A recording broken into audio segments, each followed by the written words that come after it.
Despertei imersa no silêncio. E veja bem, silêncio numa casa com 2 netos pequenos não é algo normal, entende? Era dia de Natal, 25 de dezembro de 2024, 7h30 da manhã. Normalmente, a essa hora, o Lorenzo já estaria gritando no quarto, a Isabela chorando de ansiedade para ir à sala conferir se o Papai Noel havia deixado algum presente. Mas nada. Apenas o silêncio absoluto. Levantei-me devagar, com os joelhos estalando como de costume. 83 anos não passam em branco, não é mesmo? Vesti o roupão azul marinho que o Ricardo me deu no aniversário passado e caminhei até o corredor. A porta do quarto deles estava fechada. A porta do quarto das crianças, também fechada. Pensei: estarão dormindo? Deve ter sido a ceia de ontem. Comeram demais. Mas logo me recordei. Que ceia? Não houve ceia ontem. Desci as escadas, segurando firme no corrimão. A casa estava gelada. O ar-condicionado estava desligado, embora a Amanda sempre o deixasse ligado a noite toda. Cheguei à sala e encontrei o vazio. A árvore de Natal, que eu ajudara a montar na semana passada, continuava lá, toda enfeitada, com as luzes coloridas piscando. Mas embaixo dela, nenhum presente. Nenhuma meia pendurada na lareira decorativa que custou R$ 3.800 e que eu paguei. Foi então que avistei um bilhete sobre a mesa de centro. Papel branco. A letra da Amanda. Aquela caligrafia milimetricamente correta de quem fez curso aos 12 anos. Mãe Francisca, fomos passar o Natal no Rio de Janeiro. Reservamos um resort em Copacabana. As crianças vão adorar a praia. Achamos melhor não levar a senhora, porque são 2 horas e meia de voo e sabemos que a senhora não gosta de avião. Voltamos dia 30. Um beijo. Amanda, Ricardo e as crianças.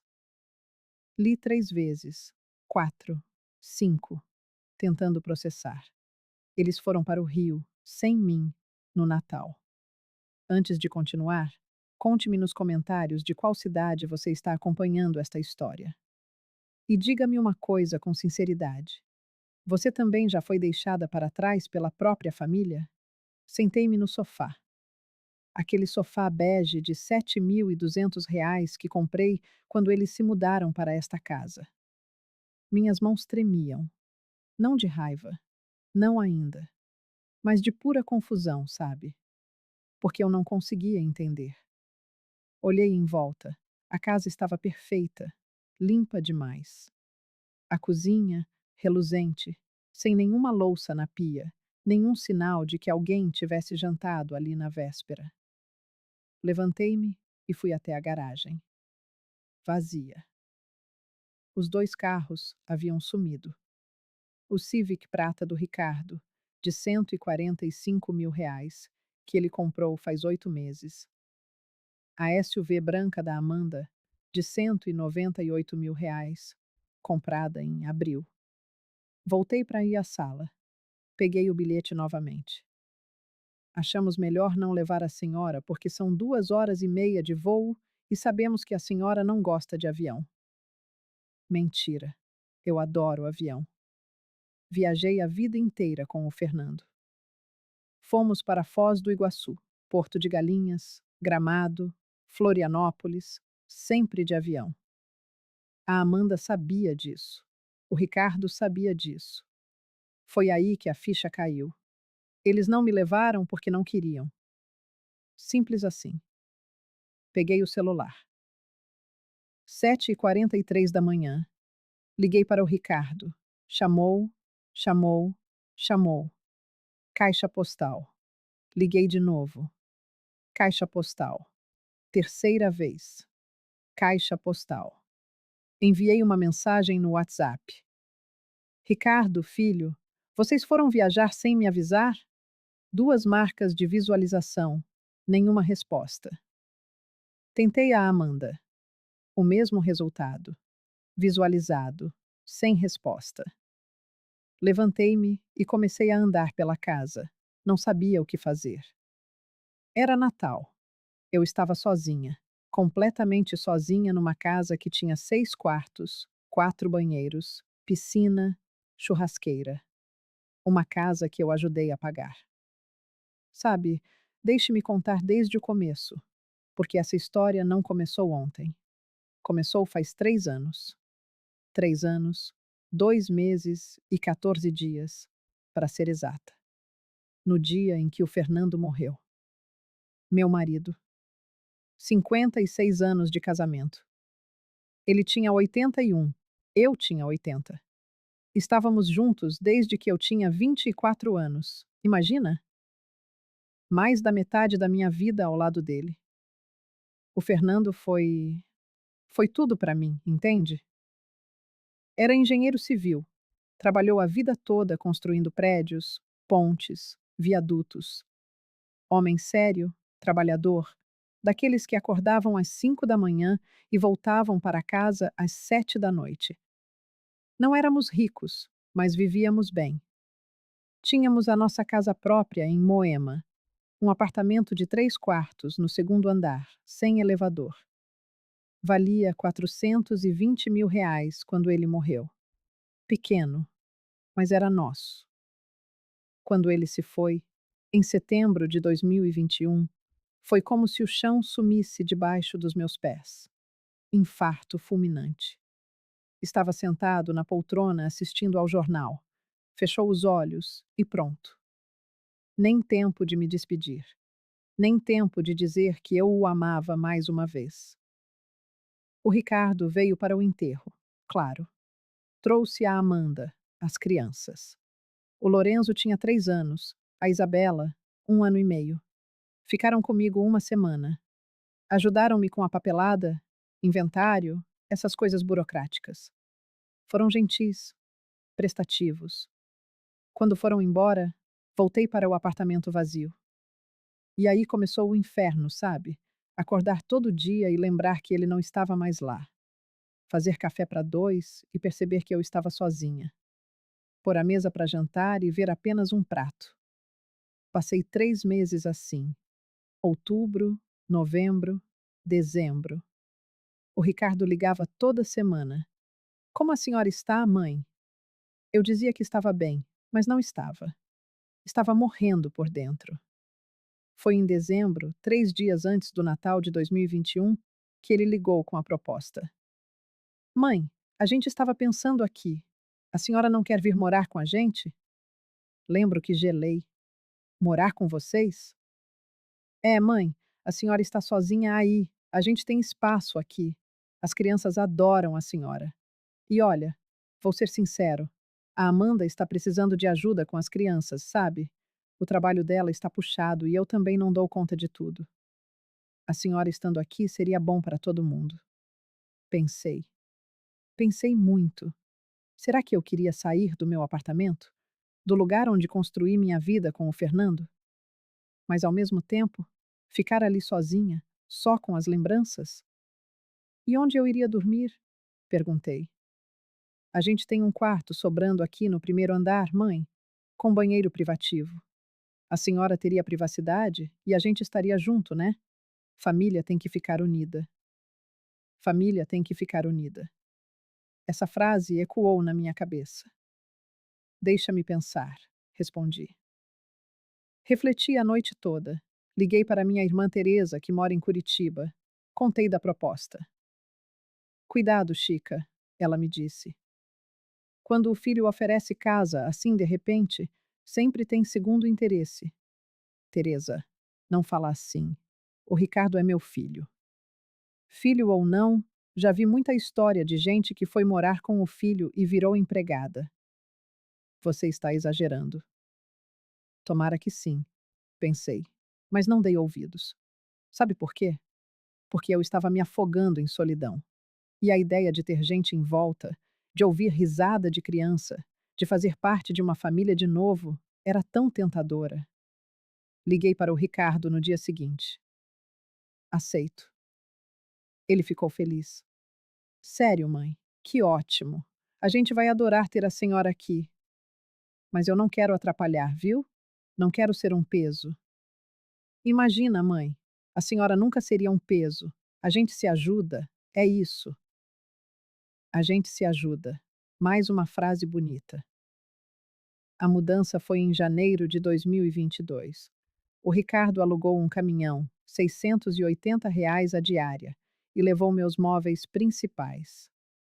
A cama de casal em que eu e o Fernando dormimos por décadas, não levei.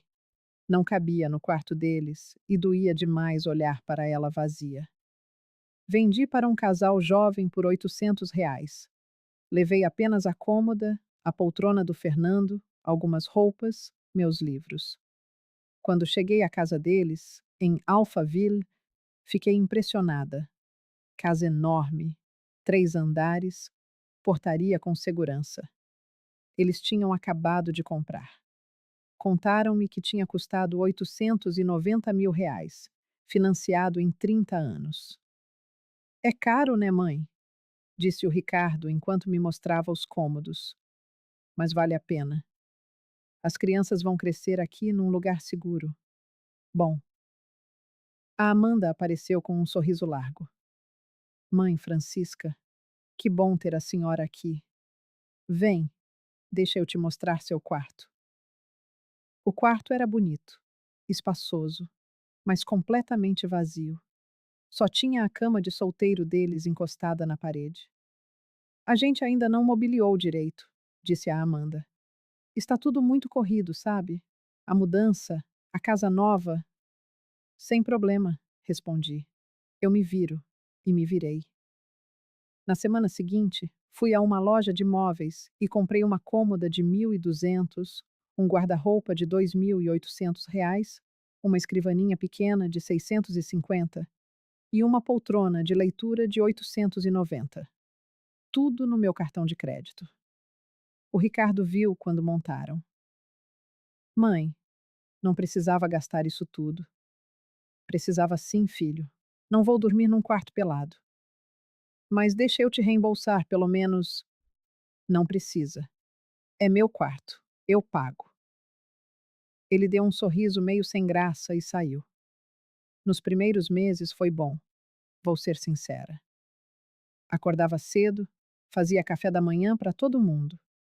A Amanda saía para trabalhar às 7h30, gerente de uma empresa de cosméticos. O Ricardo saía às 8h, trabalha com TI. Eu ficava com as crianças até a babá chegar às 9h. Ajudava com a louça, arrumava a casa, brincava com o Lorenzo e a Isabela. Era bom me sentir útil de novo, sabe? Mas aí começaram os pedidos. Mãe, a geladeira está vazia. Dá para eu e a senhora fazer uma compra básica hoje? Fui. R$ 487 no supermercado. Paguei. Mãe, a máquina de lavar quebrou. Dá para a senhora, dá para a senhora dar uma olhada? Chamei o técnico. R$ 350 do conserto. Paguei. Mãe, as crianças precisam de roupa nova para ir para a escola. A senhora se importa de levá-las ao shopping? Levei. R$ 940 em uniformes, tênis, mochila. Paguei. E assim foi. Todo mês tinha alguma coisa, e eu pagava. Porque família se ajuda, não é? Era isso que o Ricardo tinha dito. A gente se ajuda. Em março de 2022, a Amanda me chamou para conversar. Mãe Francisca, sabe aquela sala de TV no segundo andar? A gente estava pensando em fazer uma reforma, colocar um sofá melhor, uma TV maior. As crianças adoram ver desenho e aquela TV de 32 polegadas está meio fraquinha. Ah, é? Respondi. É. A gente viu um modelo lindo de 65 polegadas, Smart, tudo completo, mas custa R$ 4.200. Com o sofá novo, iria para uns R$ 11.000 no total. A gente não está com esse dinheiro agora, porque acabou de entrar a prestação da casa. Ela ficou me olhando com aquele olhar pidão. Eu sabia onde aquilo ia dar. Quer que eu pague? Perguntei direta. Não é assim, mãe, é que. Olha, a senhora também usa a sala, né? Seria bom para todo mundo. Pensei no Fernando. Ele sempre foi prático, objetivo. Chica, ele diria. Se é para todo mundo paga. Mas eu não tinha coragem de dizer não. Sabe por quê? Porque eu tinha medo. Medo de que, se eu não fizesse a minha parte, eles desistissem de mim, me mandassem embora. E aí eu voltaria para onde? Para o apartamento vazio? Para a solidão? Tudo bem, falei. Eu pago. O rosto dela se iluminou. Sério? Ai, mãe, muito obrigada. A senhora é demais. Paguei os 11.000 no cartão, parcelado em 10 vezes. Em maio, foi o ar-condicionado da Suíte Master, 6.800. Em julho, o chuveiro elétrico de todos os banheiros, R$ 2.400 no total. Em setembro, uma mesa de jantar nova, R$ 8.200. Em novembro, aquela lareira decorativa que eu já mencionei, R$ 3.800. Eu não era idiota. Eu via o que estava acontecendo, mas tinha uma parte de mim que justificava, sabe? Eles me acolheram, me deram um teto. É justo contribuir. O problema é que a contribuição só ia num sentido, e as coisas foram piorando devagar. Tão devagar que eu quase não percebi. A Amanda parou de me chamar de Mãe Francisca quando tinha visita. Virei a mãe do Ricardo que mora com a gente. O Ricardo parou de perguntar como tinha sido meu dia. Só perguntava se eu tinha pago a conta de luz, R$ 780 por mês que eu pagava, se tinha feito a compra, se tinha levado as crianças ao médico. A babá saía cada vez mais cedo. Ah, mãe, deixa a senhora ficar com eles hoje. A Joana precisa sair mais cedo. Mas ela não trabalha até às 5? Trabalha, mas hoje ela tem compromisso. E eu ficava. Das 9 da manhã às 7 da noite, todo dia, sem folga, sem salário. Porque família se ajuda, né? Em dezembro de 2022, um ano depois que eu tinha me mudado, a Amanda me chamou de novo. Mãe Francisca, preciso falar uma coisa séria com a senhora. Meu coração gelou. O que foi? A gente está com dificuldade para pagar a prestação da casa. Sabe como é, né? Economia ruim. Meu salário não aumentou esse ano. Quanto é a prestação? R$ 4.800 por mês. E vocês não estão conseguindo pagar? Ela fez uma cara de sofrimento. A gente está conseguindo, mas fica apertado. Sobra quase nada no fim do mês. E as crianças precisam de tanta coisa, né? Escola, roupa, comida. Esperei. A gente estava pensando se a senhora não poderia ajudar. Não precisa ser todo mês. Só uns meses, até a gente se organizar melhor. Quantos meses? Sei lá, 3, 4? 3 ou 4 meses. R$ 4.800 por mês. Entre 14.400 e 19.200 reais. Deixa eu ver, falei. Fui para o meu quarto, sentei na poltrona que tinha sido do Fernando, olhei para o teto e comecei a fazer contas. Desde que eu tinha me mudado para lá, em janeiro daquele ano, eu tinha gastado. Móveis do meu quarto, R$ 5.540. Compras de mercado, calculando R$ 500 por mês. Vezes 11 meses, R$ 5.500. Reformas e eletrodomésticos, R$ 32.400.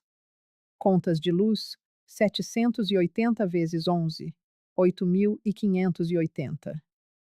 Escola das crianças que eu paguei em emergências, 6.200. Roupas, remédios, extras, 4.800. Total, 63.020 e R$ 63.000 em menos de um ano.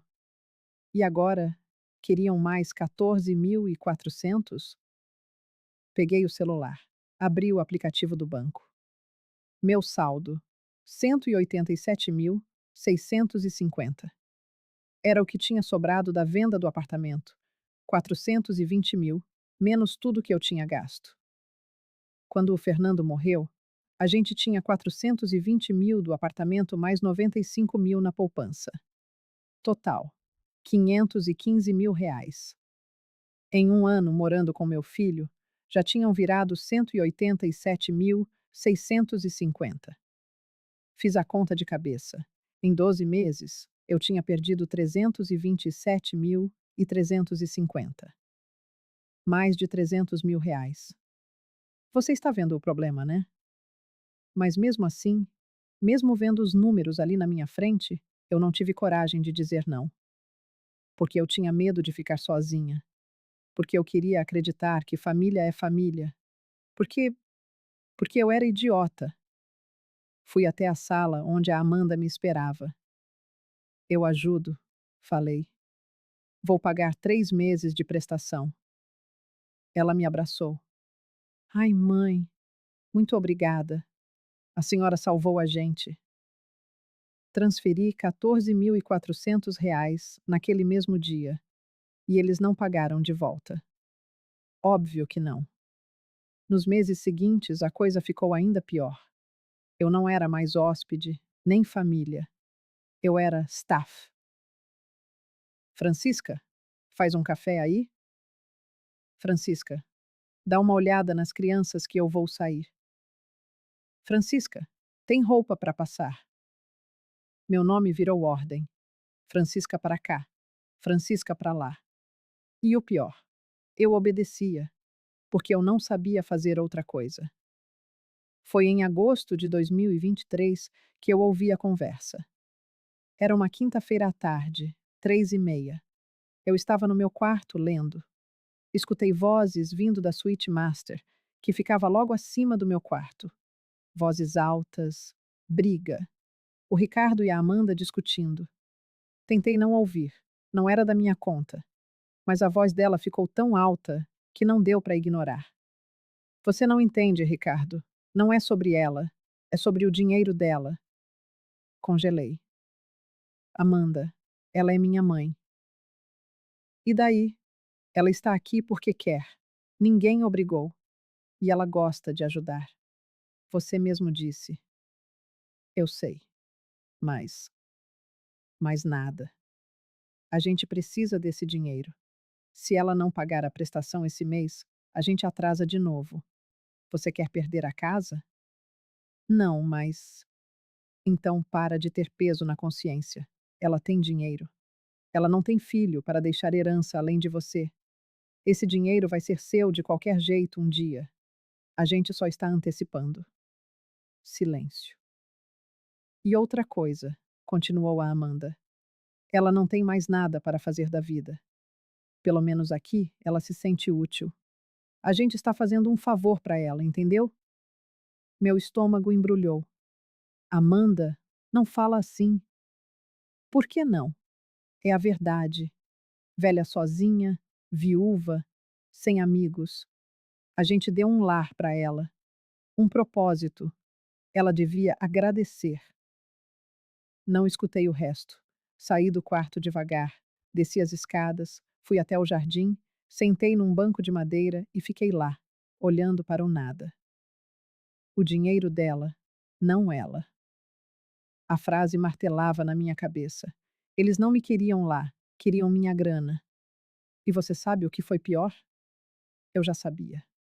No fundo, eu sempre soube, mas ouvir em voz alta dói diferente, sabe? Fiquei ali até escurecer. Às 7 da noite, a Amanda me chamou para jantar. Fui. Sentei na mesa, comi em silêncio.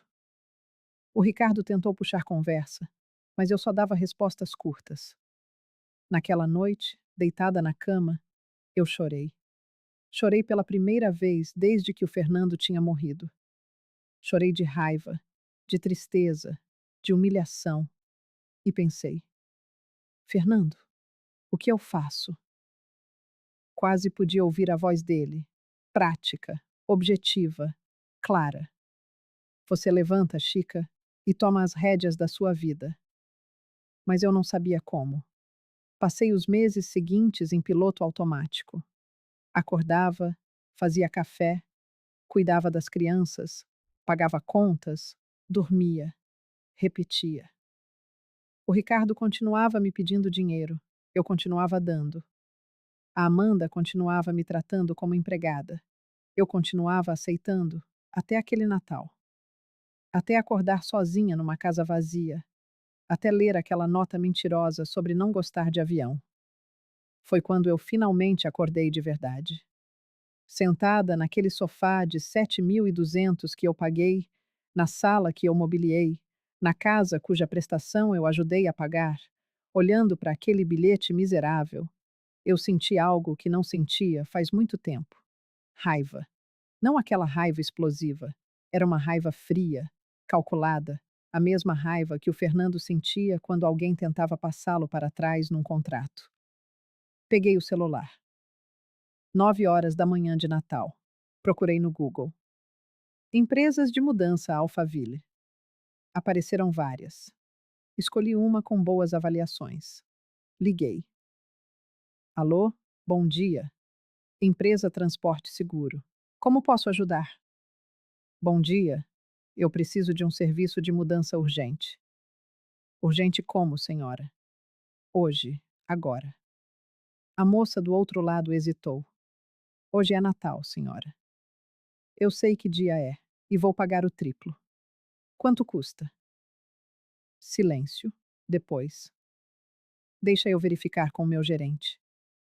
Esperei. Ela voltou. O serviço normal seria R$ 1.200. No feriado, com urgência, fica R$ 3.600.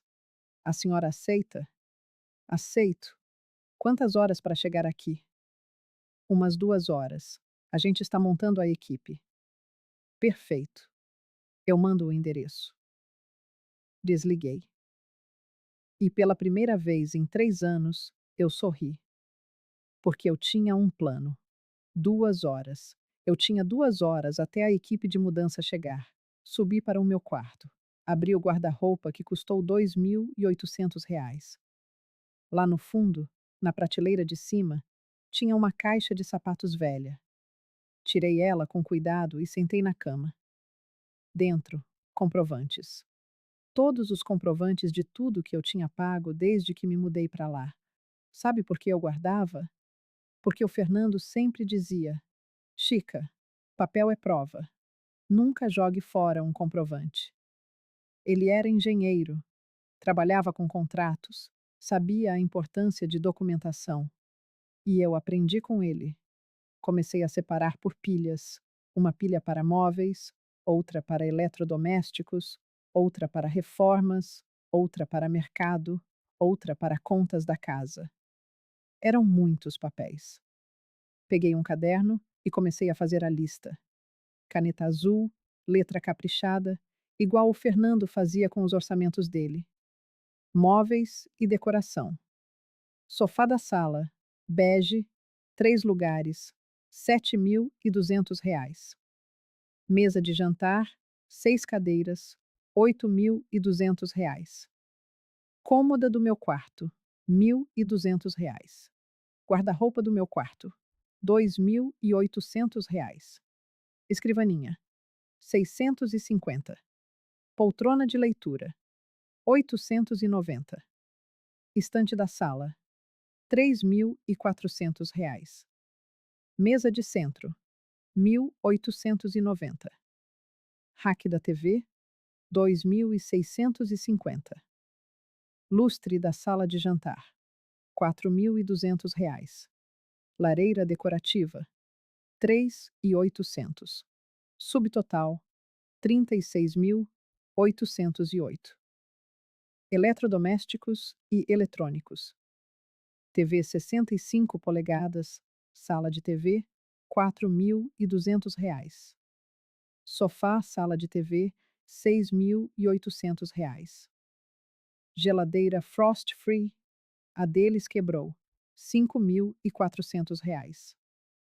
Micro-ondas, 890.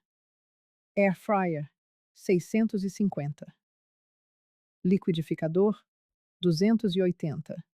Cafeteira elétrica, 420. Ar-condicionado Suite Master, R$ 6.800. Ventiladores, 3.840. Chuveiros elétricos, 4 banheiros, R$ 2.400. Subtotal, 28.600. Reformas e manutenções. Pintura da sala e cozinha, 3.800. Troca de piso da cozinha, R$ 4.200.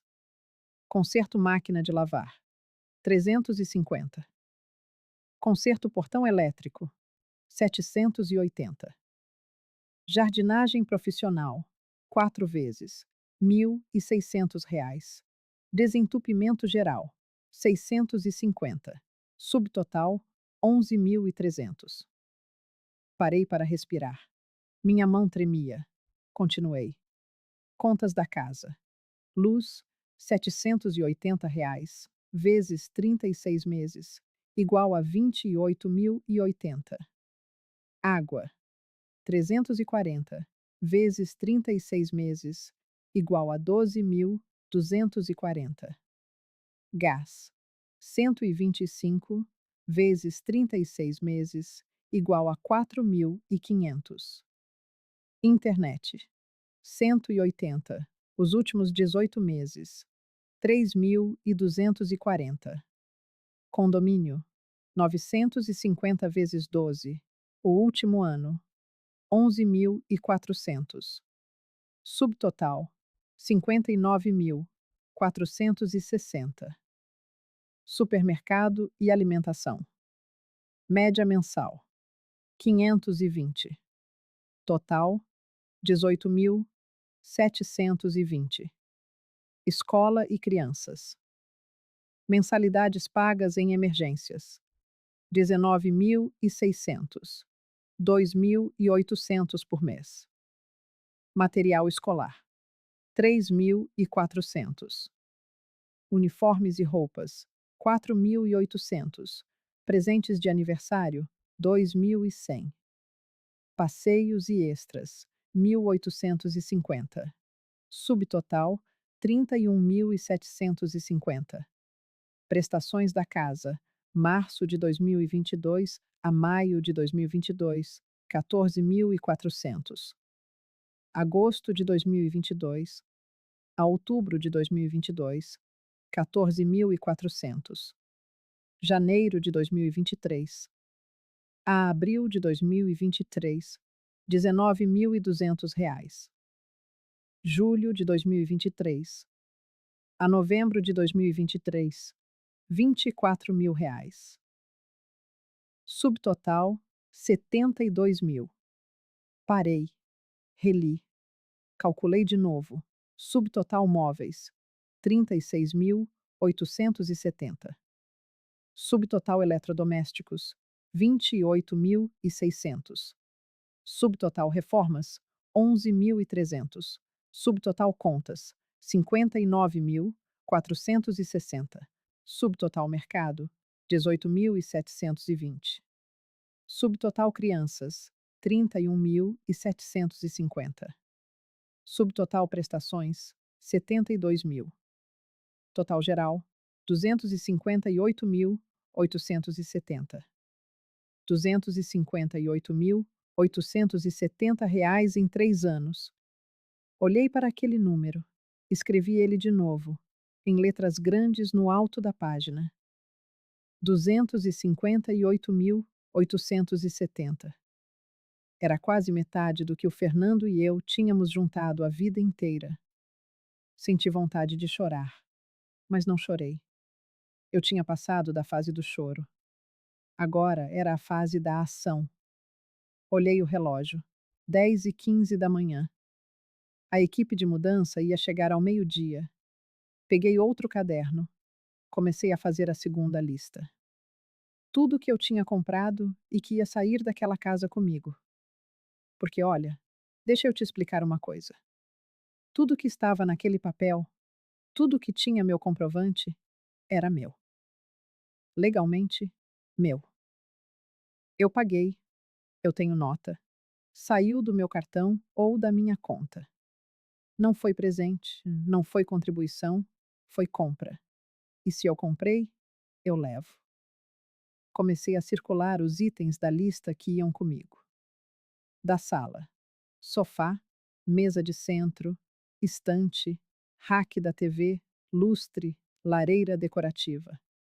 Da sala de TV, TV, sofá. Da cozinha: geladeira, micro-ondas, air fryer, liquidificador, cafeteira. Dos quartos: todos os chuveiros, ventiladores, ar-condicionado. Do meu quarto: tudo. Peguei uma fita crepe que tinha na gaveta da cozinha e comecei a colar nos móveis. Pequeninos pedaços de fita com as iniciais FM. Francisca Maria, meu nome completo. Um em cada móvel que ia sair. Estava colando a fita no sofá quando a campainha tocou. 11h40. Eles chegaram antes. Abri a porta. 4 homens de uniforme azul. Um deles, mais velho, uns 50 anos, barba grisalha, me cumprimentou. Bom dia, senhora. Sou o Valdir, gerente da Transporte Seguro. A senhora que ligou sobre a mudança urgente? Sou eu. Podem entrar. Eles entraram olhando em volta. A casa era grande. Eu via eles calculando o trabalho. É muita coisa? Perguntou o Valdir. Razoável, respondi. Vou mostrar.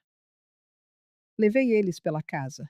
Apontei cada item com fita: o sofá, a mesa, o rack, a TV, a geladeira, os chuveiros. Um dos homens mais novos devia ter uns 25 anos, franziu a testa. Dona, desculpa perguntar, mas a senhora vai levar os chuveiros? Vou. Eu que comprei. E a geladeira? Eles vão ficar sem geladeira? Problema deles. Ele abriu a boca para falar mais alguma coisa, mas o Valdir cortou. Marcelo, a gente não está aqui para julgar. Está aqui para trabalhar. A senhora pagou. A senhora manda. Virei para o Valdir. Obrigada. Ele deu um meio sorriso. De nada. E só para confirmar, todo item marcado com fita vai, certo? Certo. E tem mais, acrescentei, apontando ao redor. Vou levar os quadros que eu comprei, as cortinas, os tapetes, as plantas do jardim que estão em vasos, e aqueles 3 vasos grandes de cerâmica que custaram 450 cada um. O jogo de panelas da cozinha, 1.200. O jogo de pratos, 680. Os copos, 340 e... Ah, os talheres, 280. Ele anotava tudo diligentemente. E para onde a gente leva? Dei o endereço do residencial Harmonia, um condomínio para idosos em Moema, pertinho de onde eu morava antes. Eu tinha visitado o local 3 dias atrás, numa quarta-feira, dia 22 de dezembro. Tinha ido escondida, de Uber, uma corrida de R$ 78. Foi a primeira decisão que tomei verdadeiramente sozinha em 3 anos. O residencial era bonito. Um prédio de 6 andares, com apartamentos pequenos, porém completos. Um quarto, sala, cozinha americana e banheiro. Havia uma área de convivência no térreo, jardim e salão de jogos. O custo? R$ 2.800 de aluguel mensal, com tudo incluído: condomínio, luz, água, gás e internet. Cabia no meu orçamento. Sobrava até. Fechei o contrato na hora. Paguei 3 meses adiantados, R$ 8.400. Recebi a chave no dia seguinte, quinta-feira, dia 23. Passei lá na sexta, dia 24, véspera de Natal. só para ver o apartamento vazio e imaginar minha vida nova. E agora, dia 25, Natal, eu estava tirando tudo da casa do meu filho. Tudo. O Valdir e a sua equipe começaram a trabalhar. Era meio-dia e meia. Eles eram rápidos e organizados. Começaram pela sala. Embalaram o sofá com aquelas mantas grossas de proteção. Desmontaram a mesa de centro. Tiraram a TV da parede. Eu me sentei numa cadeira da cozinha, uma que eles tinham comprado, então aquela ficaria, e fiquei observando. Era uma sensação estranha, sabe? Ver a casa sendo desmontada. 3 anos morando ali. 3 anos acreditando que aquele era o meu lar. E agora? Agora estava virando apenas um amontoado de paredes vazias. Às 2 da tarde, a vizinha do lado, Dona Márcia, tocou a campainha. Atendi. Francisca, o que está acontecendo? Tem um caminhão de mudança na sua porta. Estou me mudando, Dona Márcia. Ela arregalou os olhos incrédula. Como assim? O Ricardo sabe? Não. Mas. Mas como não sabe? Onde você vai? Para a minha vida, Dona Márcia. Finalmente vou para a minha vida. Ela ficou sem palavras. Olhou para o caminhão, olhou para mim, olhou de novo para o caminhão. Mas hoje é Natal. Eu sei que dia é. Ela hesitou e então disse, num tom mais baixo: Francisca, eu vi quando eles saíram ontem. Vi as malas no carro, o Ricardo dizendo para a Amanda se apressar, senão iam perder o voo. E você não estava com eles. Não estava. Eles te deixaram sozinha no Natal. Não foi uma pergunta. Foi uma constatação. Deixaram, confirmei. O rosto dela se contraiu.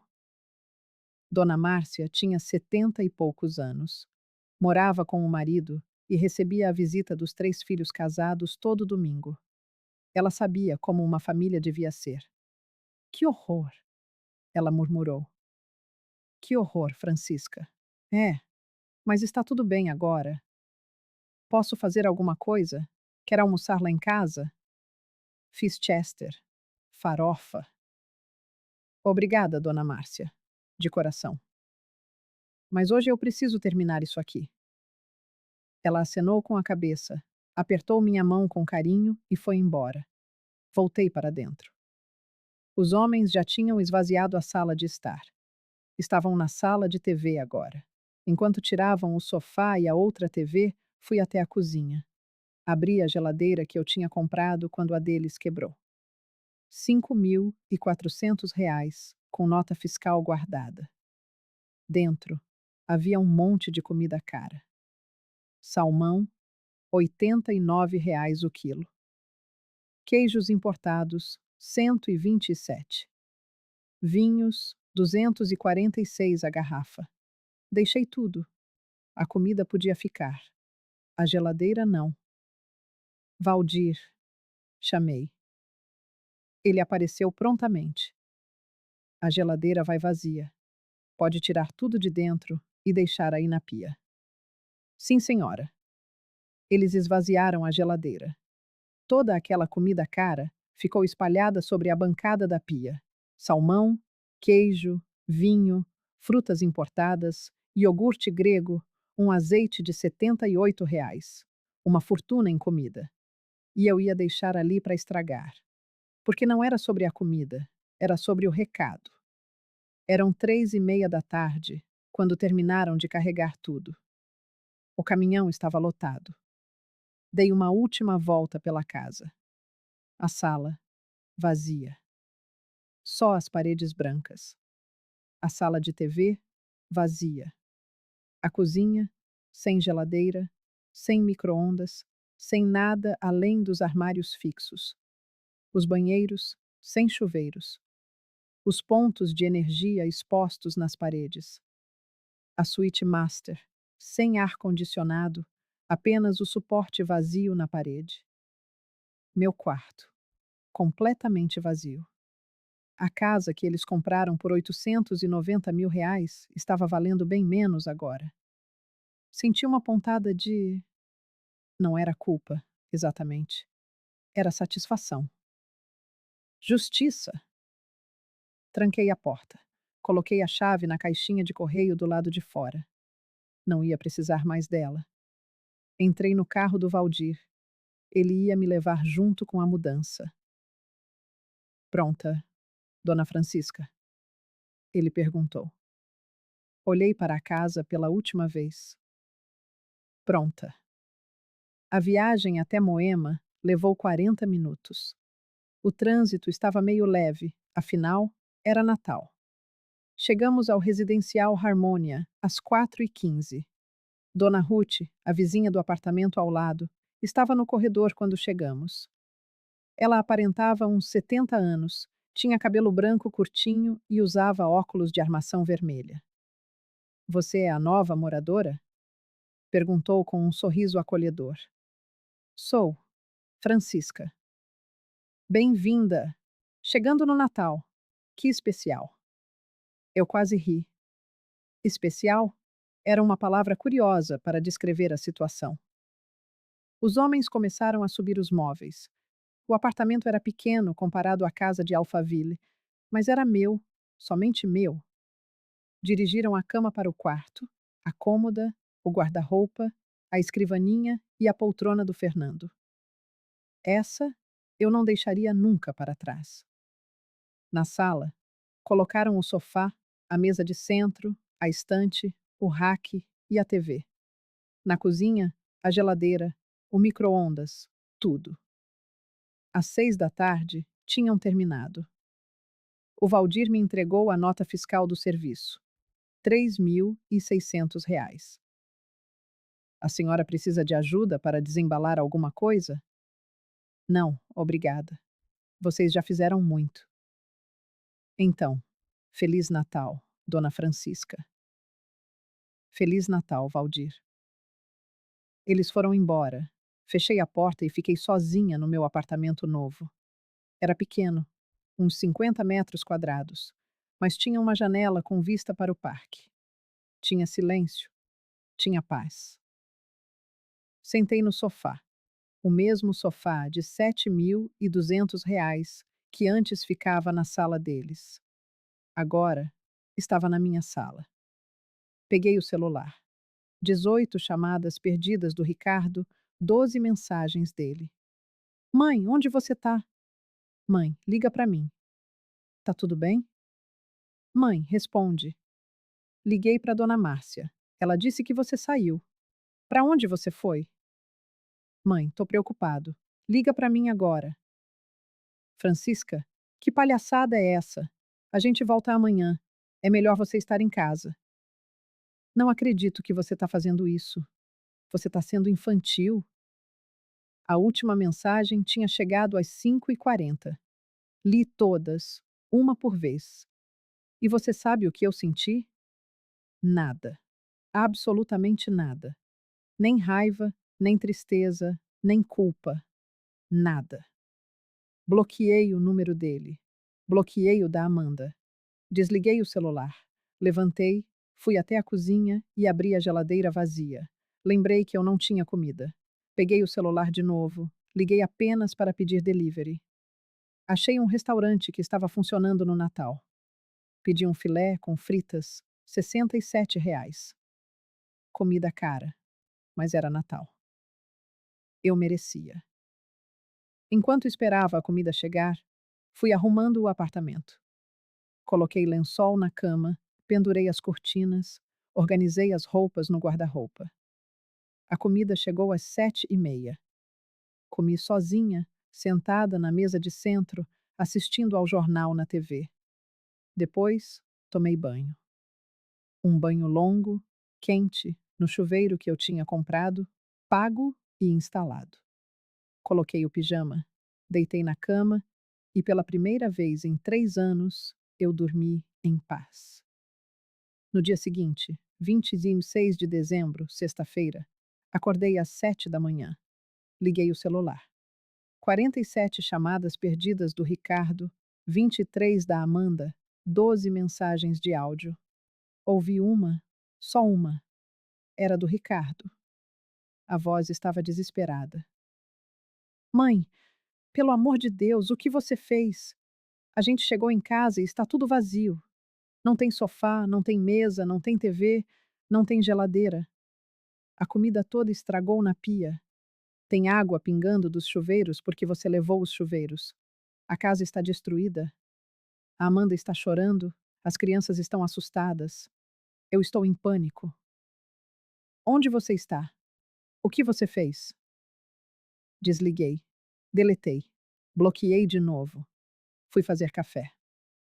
Às 8 da manhã, a dona Ruth tocou a campainha. Abri. Bom dia, Francisca. Trouxe pão de queijo quentinho. Pensei que talvez você não tivesse nada para o café da manhã ainda. Olhei para aquela senhora de óculos vermelhos, com uma bandeja de pão de queijo nas mãos, sorrindo para mim. E aí, sim, eu chorei. Mas não de tristeza, e sim de alívio. Porque pela primeira vez em 3 anos, alguém tinha pensado em mim. Não no meu dinheiro, não no que eu podia fazer por eles, mas em mim. Obrigada, dona Ruth. Consegui falar. Imagina, querida, somos vizinhas agora, e vizinhas se ajudam. Ela entrou, colocou a bandeja na mesa e fez café na minha cafeteira nova. A gente tomou café juntas, e ela não perguntou nada. Não quis saber porque eu tinha me mudado no Natal. Não fez perguntas invasivas. Só ficou ali, fazendo companhia. Quando ela foi embora, às 9h30, eu fiquei pensando. O Ricardo ia tentar me encontrar. Óbvio que ia.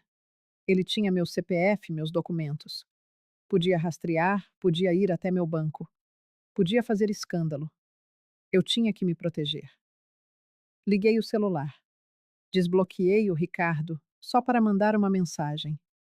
Ricardo, fique tranquilo. Estou bem. Estou segura. Não vou mais morar com vocês. Cada um na sua vida agora.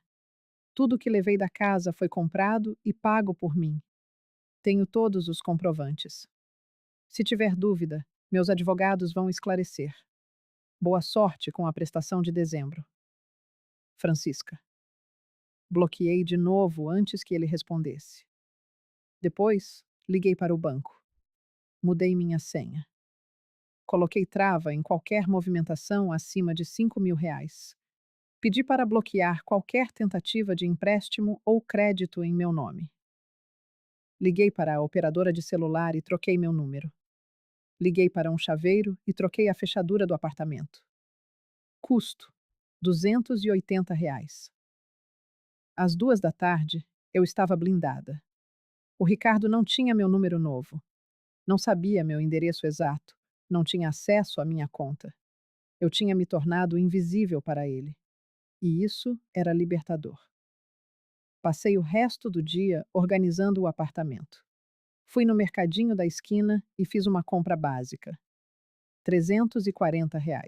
Arroz, feijão, frango, verduras, frutas, café, leite, pão. Voltei carregando as sacolas, subindo os 3 andares de escada com o joelho doendo, mas era o meu joelho doendo na minha escada, do meu prédio. E isso fazia toda a diferença. À noite, sentei na poltrona do Fernando. Peguei o caderno com a lista de gastos. 258.870, quase R$ 260.000 que eu nunca ia ver de volta. Mas sabe de uma coisa? Não importava, porque aquele dinheiro tinha comprado algo muito mais valioso que móveis ou eletrodomésticos. Tinha comprado a minha liberdade. Tinha me mostrado quem realmente se importava comigo. Tinha me ensinado que eu não precisava comprar amor, porque amor de verdade não tem preço. O celular, o novo, tocou. Era a Teresa, minha irmã. Chica, consegui teu número novo com a operadora. Disse que era emergência. Está tudo bem? O Ricardo me ligou desesperado. Disse que você sumiu. Estou ótima, Teresa. Melhor do que nunca. Mas o que aconteceu? Contei. Contei tudo. O Natal sozinha, a nota fiscal, a mudança, o apartamento novo. Ela ficou em silêncio quando terminei. Depois disse: Eu te avisei, Chica. 3 anos atrás, eu te avisei. Você avisou. E você estava certa. Desculpa não ter escutado. Não precisa pedir desculpa. Precisa é cuidar de você agora. Quer que eu vá aí? Não precisa. Estou bem. De verdade. Tem certeza? Certeza. Então tá. Mas qualquer coisa mesmo, você me liga. Eu ligo. Te amo, Teresa. Também te amo, Chica. Desliguei. Olhei em volta do meu apartamento pequeno, simples, mas meu. E pela primeira vez em 3 anos, eu me senti em casa. De verdade, em casa. Passei 3 semanas em paz. 3 semanas acordando quando queria, tomando café sem pressa, conversando com a dona Ruth toda manhã, fazendo amizade com os outros moradores do residencial. Tinha o seu Antônio, viúvo de 86 anos, que jogava dominó toda tarde no salão de jogos. A dona Carmen, de 79, que fazia crochê e me ensinou a fazer guardanapos. O seu Jorge e a dona Lúcia, casados há 62 anos, que ainda se olhavam como namorados. Era uma comunidade de verdade. Ninguém ali me pedia dinheiro, ninguém me tratava como empregada. Eu era só a Francisca, e bastava. Foi no dia 16 de janeiro, numa terça-feira, 12h20, que a paz acabou. Eu estava voltando do mercado, com as sacolas na mão, quando vi o carro parado na frente do prédio. O Civic prata do Ricardo. Meu estômago embrulhou. Ele estava encostado no carro, de braços cruzados. Quando me viu, se endireitou. Mãe! Parei a 3 metros dele. Ricardo.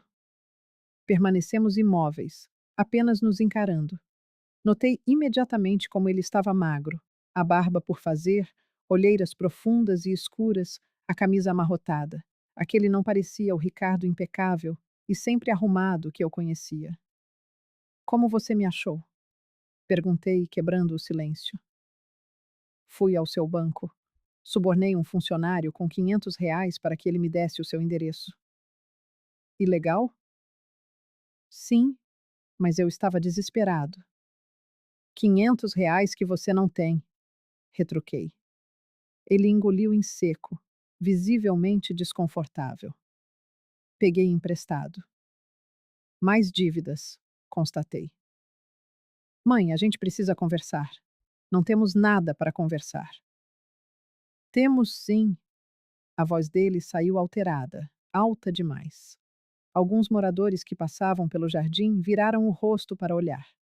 Ele respirou fundo, baixando o tom. Por favor, só me dê 10 minutos. Olhei para ele. Ali estava meu filho, o menino que segurei no colo, que criei com todo amor, que amei incondicionalmente e que no fim apenas me usou. 10 minutos. Concordei, fria. Mas não no meu apartamento. Ali. Apontei para um banco de madeira situado embaixo de uma árvore, no jardim do condomínio. Caminhamos até lá e nos sentamos. Ele ficou inquieto, mexendo nas mãos, demonstrando nervosismo. Depois de um momento, começou. Mãe, você destruiu a gente. Eu ri. Não dava para evitar. Era absurdo demais. Eu destruí vocês? A casa ficou inabitável. Ele continuou, a voz trêmula. Não tem sofá, não tem mesa, não tem TV, não tem geladeira. A Amanda teve que comprar uma geladeira nova. R$ 3.200, no crediário. Parcelado em 12 vezes. Problema dela. Não tinha chuveiro. Nós ficamos uma semana tomando banho de balde até conseguir instalar novos. Custou R$ 1.800 no total. Problema de vocês. E o ar-condicionado do nosso quarto? A gente está morrendo de calor. Comprem um ventilador. Custa R$ 280. Ele me olhou com estranhamento, como se eu fosse uma desconhecida. Como você pode ser tão fria? Fria? Virei-me bruscamente para ele. Fria? Ricardo, eu passei 3 anos bancando a vida de vocês. R$ 300.000. 300.000. E vocês me deixaram sozinha no Natal. Foram para o Rio de Janeiro, para um resort. Gastaram meu dinheiro em luxo enquanto eu ficava numa casa vazia. A gente ia te levar. Mentira! Gritei. Gritei mesmo, sem me importar. Não iam. A nota no celular da Amanda dizia claramente que acharam melhor não me levar. E eu ouvi vocês discutindo, em agosto. Não é sobre ela, é sobre o dinheiro dela. Lembra? A Amanda falando que eu era apenas uma vaca leiteira para vocês. Ele ficou pálido, o sangue fugindo do rosto. Você. Você ouviu? Ouvi. Cada palavra. E continuei pagando as contas mesmo assim. Porque eu era uma idiota que queria acreditar que vocês me amavam. A gente ama você. Não ama. Vocês amam o meu dinheiro. Tem uma grande diferença. Ele cobriu o rosto com as mãos. Quando as tirou, estava chorando. Mãe, a gente está na merda. A prestação da casa está atrasada há 3 meses. O banco está ameaçando executar a dívida.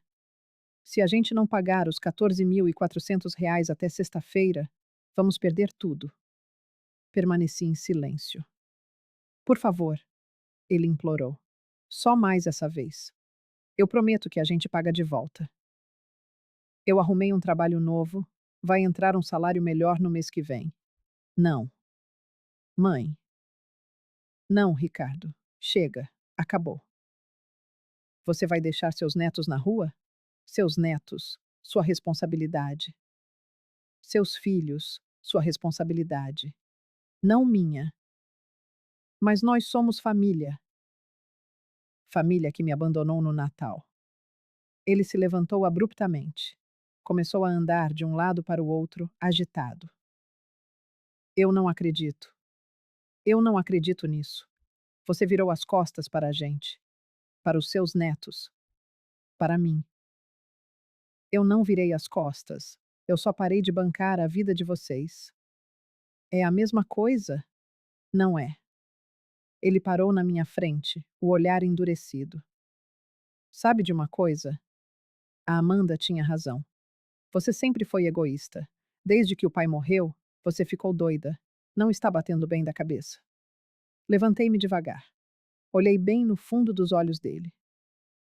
Sabe o que o seu pai diria se estivesse vivo? Ele diria: Ricardo, você é um parasita.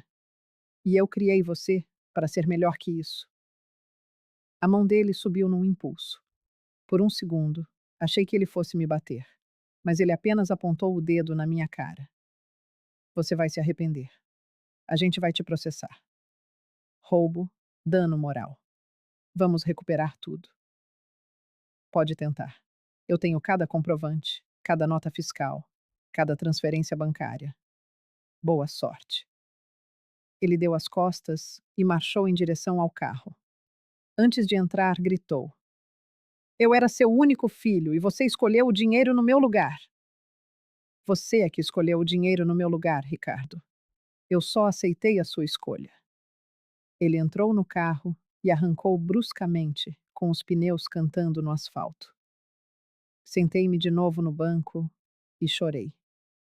Chorei porque, por mais que ele merecesse, por mais que tivesse me machucado profundamente, ele ainda era meu filho. E doía. Doía demais. A dona Ruth, minha vizinha, veio correndo. Francisca, está tudo bem? Eu vi de longe. Parecia uma briga. Está tudo bem. Menti, tentando secar as lágrimas. Era só o meu filho. Ela sentou ao meu lado e segurou minha mão com carinho. Filho também magoa às vezes, né? Magoa. Mas a gente sobrevive. Sempre sobrevivemos. Assenti. Ela ficou ali, segurando minha mão em silêncio, até eu conseguir parar de chorar. 3 dias depois, na sexta-feira, dia 19 de janeiro, recebi uma intimação. Processo de Ricardo Alves e Amanda Ferreira contra Francisca Maria dos Santos. As alegações: furto qualificado e dano moral. Eles estavam realmente me processando. De verdade. Li a petição inteira, incrédula. Diziam que eu tinha invadido a casa deles durante uma viagem e roubado móveis, eletrodomésticos e objetos pessoais no valor estimado de R$ 85.000. Alegavam ainda dano psicológico irreparável nas crianças, que teriam ficado traumatizadas com o sumiço dos avós e dos pertences. R$ 85.000.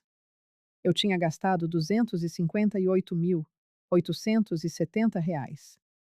E eles estavam pedindo apenas 85.000. Nem para roubar ou mentir eles eram competentes ou honestos. Liguei para a Teresa. Chica, calma. Você tem os comprovantes? Todos. Está tudo organizado numa pasta. Então procure um advogado. Hoje, agora. Procurei. Encontrei o doutor Henrique Mendes, com escritório em Moema mesmo. Um senhor de 60 anos, especialista em direito de família. Fui até lá na segunda-feira, dia 22. Levei a pasta com todos os documentos. Sentei na frente dele e contei tudo. Ele foi folheando os papéis, nota por nota, comprovante por comprovante. Quando terminou, olhou para mim e sorriu. Dona Francisca, esse é o caso mais fácil que eu já peguei. Como assim? A senhora tem tudo documentado: data, hora, valor, método de pagamento. Tem até fotos de alguns móveis, com a etiqueta da loja mostrando a senhora como compradora. Isso aqui é prova irrefutável. E o processo deles? Não tem base nenhuma. Eles alegam furto, mas a senhora não furtou. A senhora retirou bens que eram seus. Tem até o contrato de mudança documentado com nota fiscal. A empresa de mudanças pode testemunhar que a senhora contratou o serviço, pagou e estava lúcida e orientada. E o dano moral? Também não cola. As crianças não ficaram traumatizadas com o sumiço da avó. Ficaram impactadas com a saída de objetos materiais. E ainda assim, a responsabilidade de explicar isso para as crianças era dos pais, não da senhora. Respirei fundo, sentindo um alívio. Quanto o senhor cobra? 12.000 fixos, mais R$ 5.000 se ganharmos. Aceito. Assinamos o contrato ali mesmo. Mas a situação piorou antes de melhorar. No dia 28 de janeiro, um domingo, ao meio-dia, a polícia tocou a campainha do meu apartamento. 2 policiais, um homem e uma mulher. Francisca Maria dos Santos? Sou eu. A senhora precisa vir conosco para a delegacia. Há uma queixa de furto registrada contra a senhora. Meu mundo girou. Furto? Sim, senhora. Pode vir por bem ou teremos que conduzi-la. Eu vou, mas preciso ligar para o meu advogado primeiro. Pode ligar. Liguei para o doutor Henrique. Ele disse que me encontraria lá. Fui no banco de trás da viatura, sentindo-me uma criminosa. Na delegacia, me levaram para uma sala. Ricardo e Amanda estavam lá, sentados de um lado da mesa. Eu sentei do outro. O delegado, doutor Pereira, um homem de 50 e poucos anos e óculos de grau, entrou com uma pasta na mão. Alguém quer me explicar o que está acontecendo aqui? Ricardo se adiantou, ansioso. Delegado, minha mãe invadiu minha casa durante uma viagem e roubou praticamente tudo: móveis, eletrodomésticos, até os chuveiros. A casa ficou inabitável. Inabitável, repetiu o delegado pensativo. Ele olhou para mim. A senhora confirma que retirou esses itens? Confirmo. Mas não roubei. Levei o que era meu. Como assim, seu? Tudo o que eu levei, eu comprei. Eu paguei.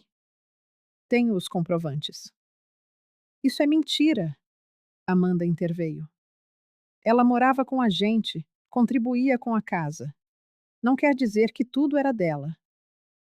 A senhora tem esses comprovantes? O delegado me perguntou. Tenho. Meu advogado está trazendo. 10 minutos depois, o doutor Henrique chegou com a pasta e a colocou sobre a mesa do delegado. Doutor Pereira, aqui estão todos os comprovantes de compra dos bens retirados pela dona Francisca. Notas fiscais, recibos, extratos bancários, mostrando as transações. Tudo em nome dela. O delegado começou a folhear os documentos, devagar, analisando nota por nota. Ricardo e Amanda ficavam cada vez mais pálidos a cada página virada. Quando terminou, o delegado tirou os óculos, limpou as lentes e os colocou de volta. Então, deixem-me ver se entendi. A senhora. Ele olhou para mim. Morava na casa do seu filho e, durante esse tempo, comprou móveis e eletrodomésticos para mobiliar a residência. Tudo em seu nome, tudo pago com seu dinheiro. Exatamente. E, quando decidiu sair, levou esses bens consigo. Exatamente. Ele olhou para Ricardo e Amanda com severidade. E vocês acham que isso é roubo? Ricardo engoliu em seco. Ela não avisou. Foi escondido. Não precisa avisar para levar o que é seu, respondeu o delegado firme. Se eu compro uma geladeira, coloco na casa de um amigo e um dia decido que quero minha geladeira de volta, eu levo. Não é crime. Mas a casa ficou vazia, Amanda choramingou. Porque vocês não tinham nada. Tudo era dela. O delegado apontou para os comprovantes. Está aqui, preto no branco. Mas ela morava de graça, Ricardo tentou argumentar. A gente deu moradia, comida. O doutor Henrique inclinou-se para a frente. Moradia? A dona Francisca pagou a prestação da casa por 15 meses. Total, R$ 72.000. Comida? Ela fazia as compras do mercado. R$ 18.720 em 3 anos. Vocês é que moravam de graça, não ela. Silêncio absoluto na sala. O delegado suspirou e olhou para Ricardo. Vocês estão perdendo o meu tempo. Não há crime aqui. Isso é uma disputa familiar, não policial. Se vocês querem processar, vão para a justiça civil. Mas, como o boletim de ocorrência de furto está arquivado. Mas, Ricardo começou. Arquivado? O delegado repetiu, elevando a voz. E se vocês continuarem com denúncias infundadas, eu processo vocês por calúnia. Fui claro? Ricardo afundou na cadeira, derrotado. Saímos da delegacia. Eu, livre. Eles, humilhados. Na calçada, o doutor Henrique sorriu. Bem, isso foi rápido. Eles ainda vão continuar com o processo cível? Provavelmente. Mas vão perder. E feio. Ele estava certo. A audiência aconteceu no dia 14 de fevereiro, Dia dos Namorados. Quanta ironia! O tribunal era pequeno, vara de família. A juíza, doutora Patrícia Rocha, aparentava 40 e poucos anos e tinha um semblante sério. Ricardo e Amanda estavam acompanhados pelo advogado deles, doutor Marcelo Santos, um jovem de terno cinza, com cerca de 35 anos. Eu e o doutor Henrique estávamos do outro lado. A juíza começou. Estou analisando este processo há uma semana e, sinceramente, ainda não entendi a alegação. Doutor Marcelo, explique. O advogado deles se levantou, ajeitando a gravata. Meritíssima, meus clientes acolheram a mãe idosa e vulnerável do senhor Ricardo após a morte do esposo. Ofereceram moradia, alimentação e cuidado. Em retribuição, a senhora Francisca contribuía financeiramente com a casa, comprando itens para o lar coletivo. Lar coletivo, repetiu a juíza, fazendo uma anotação. Sim, meritíssima. Sendo assim, os bens adquiridos durante esse período de coabitação eram coletivos, não exclusivamente dela. Quando ela se retirou de forma abrupta e sem aviso, levou consigo itens que pertenciam à família como um todo, causando dano material e emocional. A juíza olhou para a minha defesa. Doutor Henrique? Meu advogado se levantou com calma. Meritíssima, isso é factualmente incorreto. A dona Francisca não contribuía com a casa. Ela pagava. Pagava aluga priostat inkipum. Pagava iobon. Segundas igengigis. Pagava o gigmikerkel. E, quando comprava um móvel ou eletrodoméstico, comprava em seu nome, com seu dinheiro, através da sua conta bancária. Não há, em momento algum, registro de pagamento compartilhado ou divisão de custos. Ele abriu a pasta volumosa. Aqui, meritíssima, temos 247 comprovantes. Cada um mostrando o nome da compradora, Francisca Maria dos Santos, a forma de pagamento, cartão ou conta dela, a data e o valor. Tudo isso durante os 3 anos de coabitação. A juíza pegou a pasta e começou a ler. O silêncio na sala era pesado. Ela lia, virava a página, lia mais um pouco. 10 minutos depois, olhou para o doutor Marcelo. Seu cliente tem alguma prova de que houve, em algum momento, divisão de custos nas compras desses itens? O advogado hesitou. Temos testemunhos. De quem? Dos próprios clientes. Ou seja, nada. Meritíssima. Ela ergueu a mão, interrompendo-o. Doutor Marcelo, com todo o respeito, esse processo é uma piada. A senhora Francisca tem documentação completa da propriedade de cada item listado. Ela não roubou nada. Ela apenas retirou pertences que eram dela. Mas o dano emocional nas crianças. Amanda tentou intervir, falando sem permissão. A juíza fixou o olhar nela. A senhora é a mãe? Sou. E a senhora acha apropriado levar a avó das suas filhas para o tribunal por ter saído da casa de vocês? Ela deixou a casa vazia, porque a casa era vazia. Vocês não tinham móveis, tinham os móveis dela. A gente deu moradia para ela. A juíza inclinou-se sobre a bancada, o olhar penetrante. A senhora cobrou moradia dela? Tem contrato de aluguel? Não. Então vocês não deram moradia. Vocês dividiram a casa. E, pelo que vejo aqui nestes documentos, ela bateu a mão sobre a pasta. Ela pagou bem mais do que a parte dela. Amanda ficou vermelha de vergonha. A justiça estava sendo feita.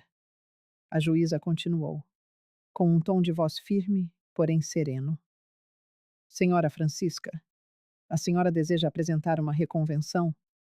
Pedir ressarcimento pelos valores pagos? O doutor Henrique me olhou, aguardando. Eu pensei. Refleti sobre o Ricardo criança, o Ricardo adolescente, o homem em que ele se tornou, e pensei no Fernando. Chica, disse para mim mesma, quando cortar os laços, corte limpo. Não fique enrolando. Não, meritíssima, respondi, sentindo o peso das palavras. Eu apenas quero seguir a minha vida, sem eles. A juíza assentiu, compreensiva. Compreendo.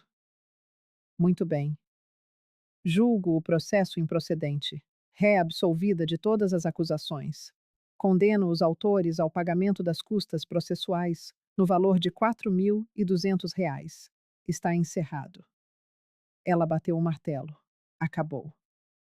O doutor Marcelo tentou argumentar, gesticulando, mas a juíza já havia se retirado. Ricardo e Amanda permaneceram parados, mudos, como estátuas de incredulidade. Levantei-me. Peguei a minha bolsa e passei por eles sem olhar, mantendo o olhar fixo na saída. Na porta do tribunal, o doutor Henrique me parabenizou. Dona Francisca, foi um prazer trabalhar com a senhora. Obrigada por tudo. E quanto aos honorários de êxito, ele começou. Podem descontar da minha conta hoje mesmo. Interrompi, decidida.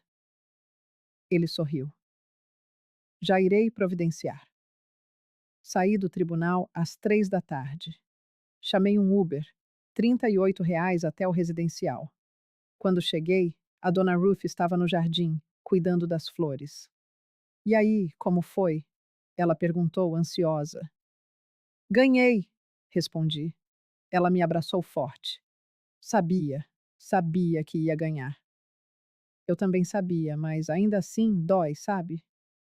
Eu sei, querida, eu sei.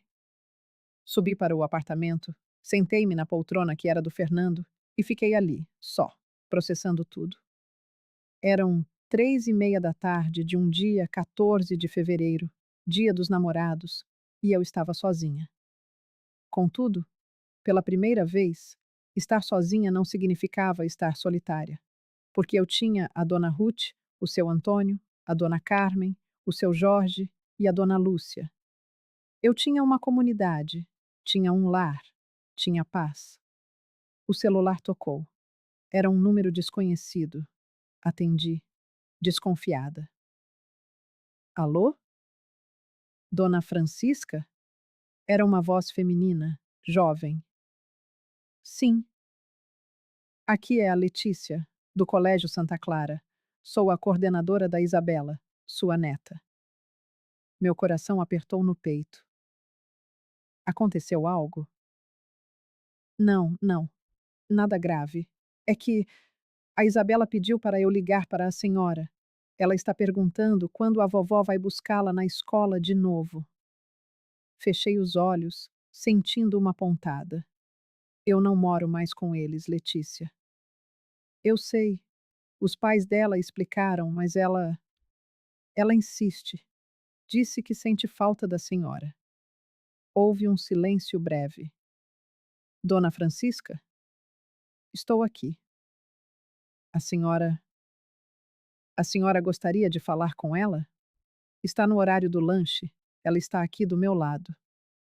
Respirei fundo, buscando forças onde não tinha. Não, desculpa. Mas não. Porque se eu falasse com a Isabela, se eu ouvisse a voz dela perguntando: Vovó, por quê? Eu iria desmoronar. E eu tinha acabado de me reerguer. Entendo, disse a Letícia com suavidade. Vou falar com ela. Obrigada por atender. Desliguei e chorei novamente, porque a Isabela não tinha culpa. O Lorenzo não tinha culpa. Mas eu não podia voltar. Não podia. Às 7 da noite, fui jantar no refeitório do residencial. Frango assado, arroz, feijão e salada. R$ 25 o prato. Sentei-me à mesa com a dona Ruth, o seu Antônio e a dona Carmen. Hoje foi o julgamento, não é? O seu Antônio perguntou. Foi. E? Insistiu ele. Ganhei. Eles bateram palmas, celebrando. Sabia que ia dar certo, a dona Carmen falou. A justiça sempre vence. Nem sempre, respondi, mas hoje venceu. Jantamos conversando sobre amenidades. Falamos sobre o jogo de dominó de amanhã, o bingo da sexta-feira, a festa junina que já estavam planejando para o meio do ano. Vida normal, vida simples, vida boa. Quando subi para o apartamento, às 9 da noite, encontrei um envelope embaixo da porta. Abri. Dentro havia uma carta manuscrita. Era a letra do Ricardo. Mãe, eu errei. A gente errou. Eu sei que desculpas não mudam nada, mas eu preciso dizer. A senhora tinha razão. A gente te usou. Eu te usei. E me odeio por isso. Quando o pai morreu, eu fiquei com medo. Medo de que a senhora sumisse da minha vida também. E pensei que, se a senhora morasse com a gente, eu não iria te perder. Mas aí, a Amanda começou a falar sobre dinheiro, sobre como a senhora podia ajudar. E eu deixei. Deixei ela te tratar mal, deixei ela te usar, deixei eu mesmo te usar, porque era fácil e confortável. A gente perdeu a casa, o banco executou na semana passada. Estamos morando num apartamento alugado, 2 quartos, R$ 1.800. As crianças dividem o quarto agora. A Amanda me deixou. Disse que não assinou para viver de favor. Levou as crianças para o apartamento da mãe dela. Eu estou sozinho. E estou vivendo o que a senhora viveu. E eu entendo agora. Entendo a solidão, a sensação de ser descartável, de ser útil só quando convém. Me desculpa, mãe. Eu sei que não mereço perdão. Sei que estraguei tudo. Mas queria que a senhora soubesse que eu entendi. E que eu sinto muito. Se um dia a senhora quiser conversar, eu vou estar aqui. Mas se não quiser, eu entendo também. Eu te amo. Sempre amei. Só esqueci de mostrar. Ricardo. Li 3 vezes. Dobrei a carta cuidadosamente. Coloquei-a dentro da gaveta da escrivaninha e fui dormir, porque eu ainda não sabia o que fazer com aquilo. Não sabia se acreditava. Não sabia se queria acreditar. Só sabia que naquele momento eu precisava de paz. E paz era o que eu tinha. 1 ano depois, Natal de 2025. Acordei às 7 da manhã. Não porque tinha que acordar, mas porque queria. Fui até a janela do meu apartamento. Lá fora, o parque estava repleto de árvores enfeitadas com luzes de Natal. O sol nascia, pintando o céu de alaranjado. A temperatura estava agradável, 23 graus. Vesti o roupão, um novo, azul turquesa, que comprei para mim por R$ 180, e fui fazer café. 1 ano, 12 meses desde aquele Natal que mudou tudo. Deixe-me contar como foi esse ano, porque não foi fácil, mas foi libertador. Janeiro e fevereiro foram os meses da reconstrução. Comprei o que faltava no apartamento. Um jogo de panelas novo, R$ 890. Jogo de cama de algodão egípcio, 340. Tapete para a sala, 280. Plantas para a varanda, 420. Gastei cerca de 800, ou melhor, 760, em 2 meses apenas mobiliando o meu espaço. Mas era o meu espaço, e isso fazia toda a diferença. Comecei a fazer fisioterapia para o joelho 2 vezes por semana, a R$ 180 por sessão.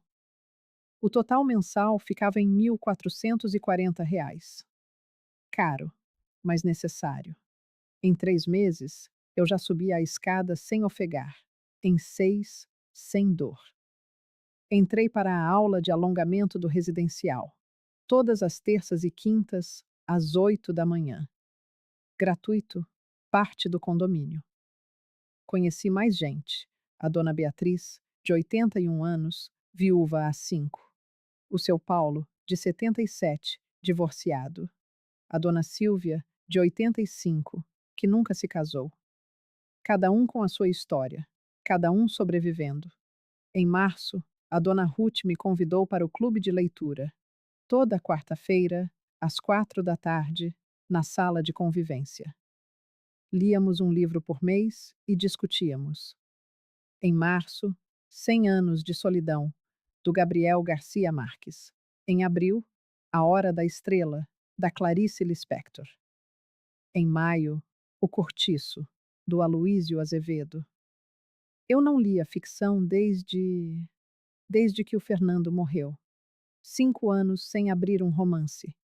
E de repente, eu estava discutindo simbolismo, metáforas, personagens, e aquilo era bom. Em abril, comecei a fazer terapia. R$ 250 por sessão, uma vez por semana, totalizando R$ 1.000 por mês. Eu achava que terapia era coisa para gente doida, mas a dona Carmen me explicou. Francisca, todo mundo tem ferida. Terapia é só para cuidar dessas feridas antes que elas infeccionem. Então, eu fui. A doutora Luciana tinha 40 e poucos anos.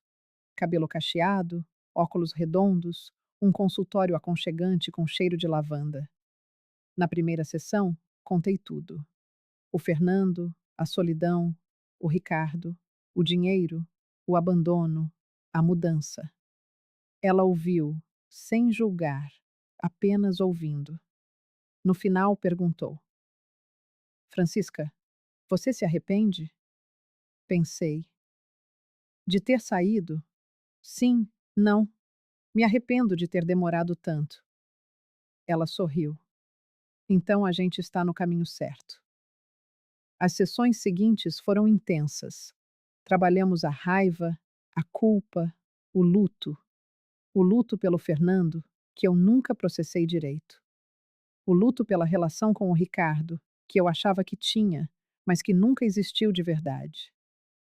Em junho, 8 meses depois da mudança, eu finalmente consegui falar do Ricardo sem chorar. Progresso. O dinheiro? Ah, o dinheiro.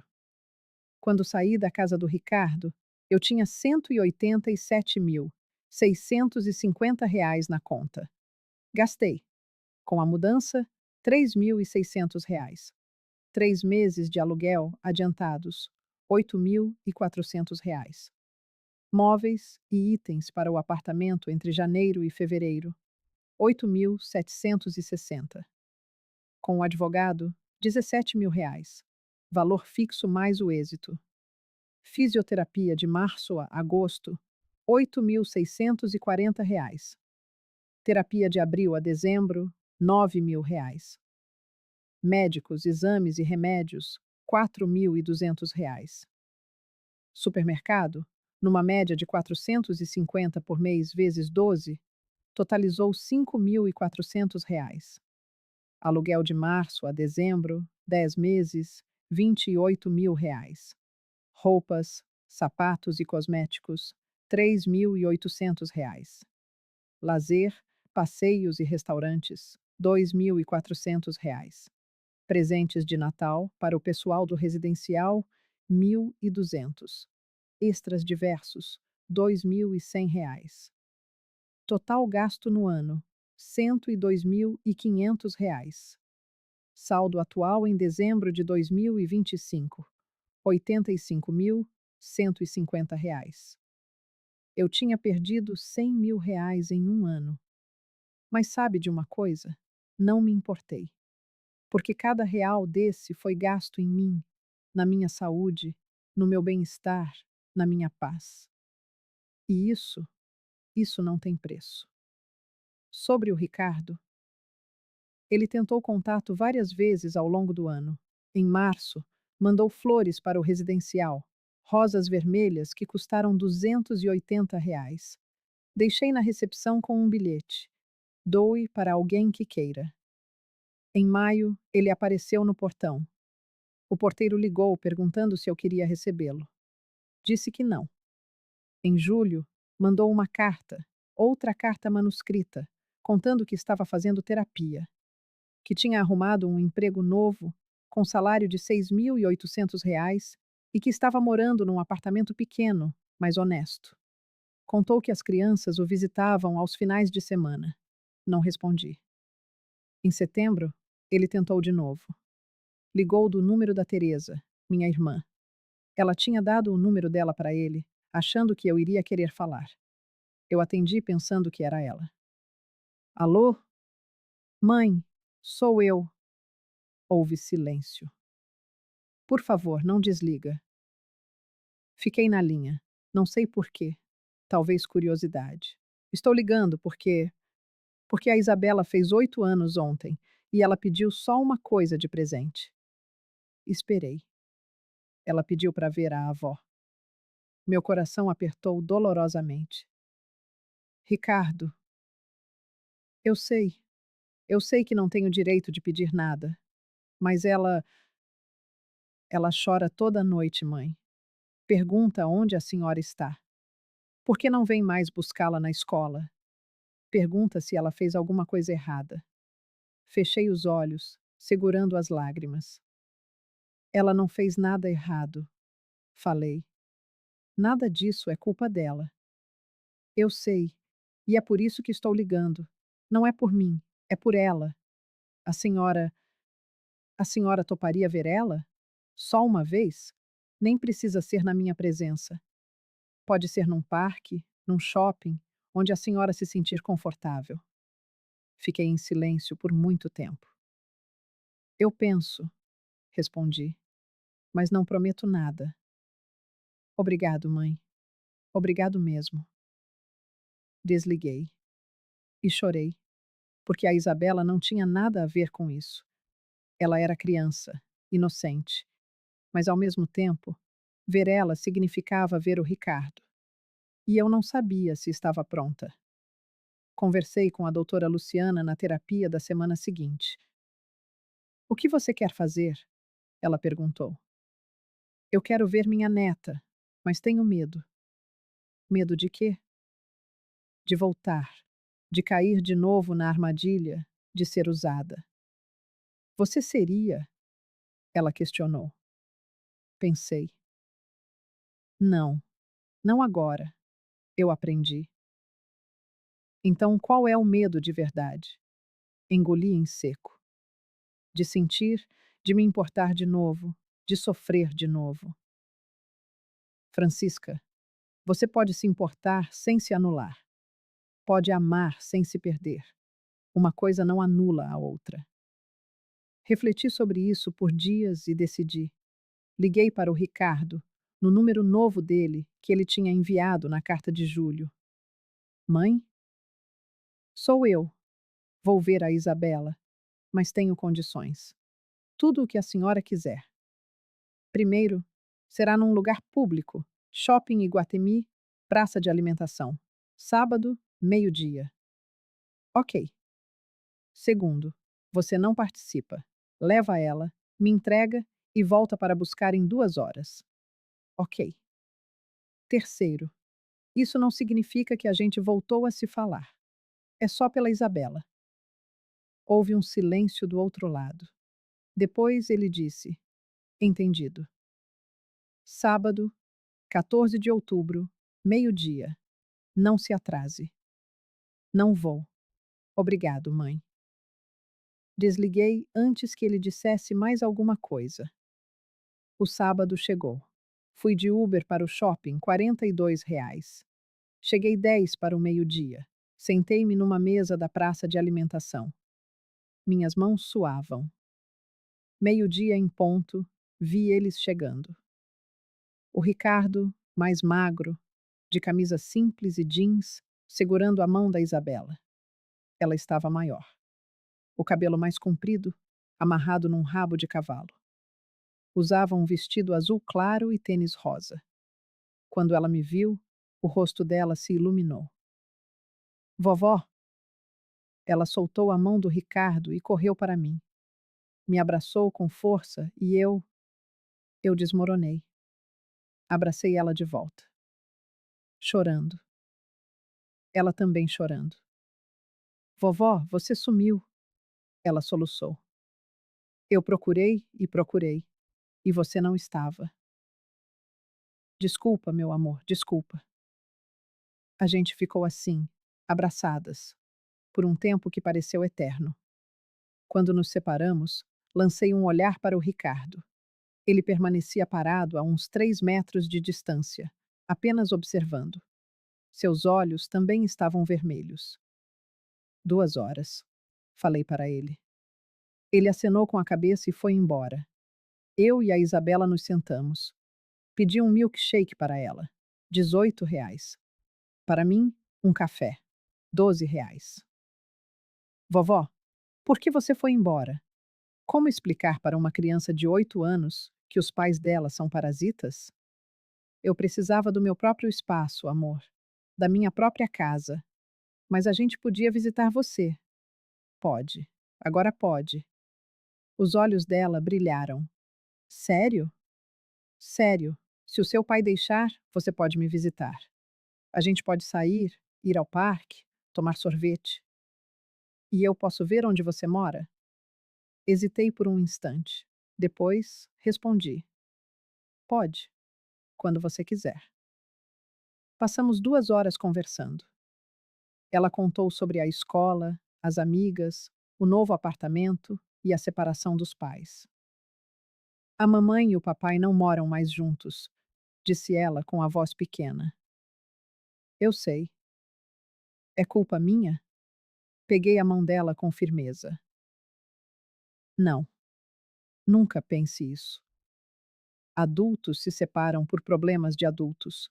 Nunca é culpa das crianças. Ela acenou, mas vi em seus olhos que não acreditava totalmente. 2 horas depois, o Ricardo voltou. A Isabela me abraçou novamente. Vovó, quando a gente se vê de novo? Olhei para o Ricardo. Ele olhou de volta, com uma expressão esperançosa. Semana que vem? Sugeri. Sábado de novo? Sim, ela gritou. Mas dessa vez a gente marca direto, sem o seu pai de intermediário. Me passa o número dele, disse eu, olhando para o Ricardo. Que eu ligo para combinar. Ele passou o número, e assim começou. Todos os sábados, eu via a Isabela. Às vezes no shopping, às vezes no parque, às vezes no meu apartamento, onde ela conheceu a dona Ruth, o seu Antônio, e adorou a todos. O Lorenzo era mais novo, tinha 5 anos, então o Ricardo ainda não achava apropriado, mas prometeu que quando ele fizesse 6, o levaria também. Eu e o Ricardo não conversávamos além do estritamente necessário. Oi? Tchau. Que horas busco? Mas em novembro, ele me mandou uma mensagem. Mãe, posso falar com a senhora um minuto? O que foi? Não é por mensagem, é pessoalmente. Por favor, 5 minutos. Relutei, mas aceitei. Marcamos em um café perto do residencial. Domingo, 10 da manhã. Ele chegou pontual. Pedimos café. R$ 24 no total. Eu paguei o meu, ele pagou o dele. O que você quer? Perguntei direta. Quero pedir desculpas de verdade, cara a cabo de karatê. Você já pediu por carta. Eu sei, mas eu queria que a senhora visse. Visse que eu mudei. Olhei bem para ele. Ele estava diferente mesmo. Mais magro, sim, mas também mais sério. As olheiras estavam menores, a postura mais ereta. Mudou como? Estou fazendo terapia. Toda semana. R$ 280 por sessão, pago do meu salário. Bom, cortei tudo que era supérfluo. Cancelei Netflix, Spotify, HBO. R$ 87 economizados por mês. Bom, estou cozinhando em casa. Mercado básico. R$ 380 por mês. Não saio mais para restaurante. Ótimo. E estou pagando a dívida que fiz com o banco quando perdi a casa. R$ 850 por mês. Já paguei R$ 6.800. Faltam R$ 31.200. Fiz as contas mentalmente. A dívida era de uns R$ 38.000. Em 38 meses, ele pagaria tudo. 3 anos. Você vai conseguir, falei.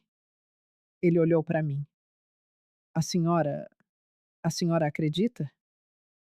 Acredito que você acredita. E isso é o que importa. Ele respirou fundo. Eu amo a senhora, mãe. Sempre amei. Só. Só perdi o caminho. Mas estou voltando. Devagar. Mas estou. Fiquei em silêncio por um momento. Eu não espero perdão, ele continuou. Não mereço. Mas espero que um dia, talvez, a gente possa ter uma relação. Não como era, mas algo novo, algo saudável. Com limites, falei. Com limites, ele concordou prontamente. Sem dinheiro envolvido. Nunca mais. Nunca mais. sem me usar como babá, empregada ou banco. Nunca. E se você escorregar, se voltar aos velhos hábitos, eu sumo de novo. E dessa vez não volto. Ele engoliu em seco. Entendido. Então, a gente pode tentar. Os olhos dele se encheram de lágrimas. Sério? Devagar, muito devagar. Mas sim, ele segurou minha mão por cima da mesa. Obrigado, mãe. Não respondi com palavras. Só apertei a mão dele de volta. E assim chegamos ao Natal de 2025. Hoje, 25 de dezembro. Um ano depois daquele Natal vazio que mudou tudo. Às 10 da manhã, desci para o refeitório do residencial. Nós tínhamos organizado um almoço de confraternização. Todo mundo contribuiu com algo. Dona Ruth fez rabanada. Dona Carmen, farofa. Seu Antônio, arroz. Seu Jorge, vinagrete. Dona Lúcia, a sobremesa. Eu fiz o Chester. R$ 127, comprado na véspera, assado nesta manhã. A mesa estava linda. Toalha vermelha, guardanapos brancos, enfeites de Natal. E havia 5 cadeiras. Para a Dona Ruth, para o seu Antônio, para a Dona Carmen, para mim. E uma vazia. Para quem é a quinta cadeira? A Dona Ruth perguntou. Para o futuro, respondi. Para quem sabe um dia. Ela entendeu. Sorriu. Almoçamos rindo, conversando, brindando com vinho barato, R$ 38 a garrafa. Às 3 da tarde, meu celular tocou. Era o Ricardo. Atendi. Alô? Mãe, Feliz Natal. Feliz Natal, Ricardo. A gente. A gente está aqui no apartamento. As crianças, eu. A Amanda está com a mãe dela. E eles perguntaram se a senhora quer vir jantar com a gente. Não tem nada demais. É só macarrão com frango, mas é companhia. Completei o pensamento dele. É, pensei. Olhei para a quinta cadeira vazia. Não hoje, Ricardo. Hoje eu já tenho compromisso aqui. Houve um silêncio. Depois, ele disse: Entendo. Mas amanhã eu posso almoçar com vocês, se o convite ainda valer. Vale? Vale, sim. Que horas? Meio-dia. Perfeito. A gente. A gente vai estar esperando. Tchau, mãe. E. Obrigado. Tchau, Ricardo. Desliguei. A Dona Ruth me olhou inquisitiva. Vai reencontrar seu filho? Vou, mas com limites. Sempre com limites. Ela concordou. Amor sem limite vira porta aberta para o abuso. Exatamente. À noite, depois que todos foram embora, sentei-me na poltrona do Fernando. Olhei em volta do meu apartamento. Pequeno, mas aconchegante e inteiramente meu. Peguei o caderno onde tinha anotado todos os gastos um ano atrás. Folheei até a última página, que estava em branco. Peguei a caneta e escrevi: 25 de dezembro de 2025. Um ano depois. Perdi 258. Os 70. Perdidos em 3 anos morando com meu filho. Recuperei minha dignidade, minha paz, minha vida. E isso não tem preço. Aprendi que família não é quem te usa, é quem te respeita. Amor não é se anular, é se preservar. Perdoar não é esquecer, é seguir em frente. Solidão é diferente de solitude. Estar sozinha não significa estar desamparada. Recomeçar nunca é tarde. E aprendi que eu sou o bastante. Sempre fui. Só esqueci por um tempo, mas agora eu lembrei e nunca mais vou esquecer. Hoje, Sou dona das minhas horas. Tenho R$ 150 na conta. Uma casa, amigos, saúde, terapia, limites e talvez um dia uma relação reconstruída com meu filho. Mas se não tiver, tudo bem também, porque eu estou bem. E no final das contas, é isso que importa. Francisca Maria dos Santos, 83 anos, viúva, livre, feliz. Fechei o caderno, olhei para a poltrona ao lado, vazia. A poltrona do Fernando. Fiz do jeito que você ensinou. Falei para o vazio. Levantei, tomei as rédeas e estou vivendo. Quase podia ouvi-lo responder. Sabia que você conseguiria, Chica. Sempre soube. Sorri. Levantei-me e fui até a janela. Lá fora, fogos de artifício, algum vizinho comemorando, luzes coloridas explodindo no céu. E eu, Francisca Maria dos Santos, 83 anos, viúva, sobrevivente, livre, olhando para o futuro, que era incerto, mas era meu, e isso era tudo de que eu precisava. Se você chegou até aqui, obrigada. Obrigada por ouvir minha história. Se ela te tocou de alguma forma, me conta nos comentários. De onde você está lendo? Você também já precisou reconstruir sua vida depois de ser usado por alguém que você amava? Quero saber que a gente não está sozinha, que é possível recomeçar, que nunca é tarde e que sim, você é o bastante. Sempre foi. Às vezes a gente só esquece, mas quando lembra, aí a vida muda. Feliz Natal, feliz recomeço, feliz você.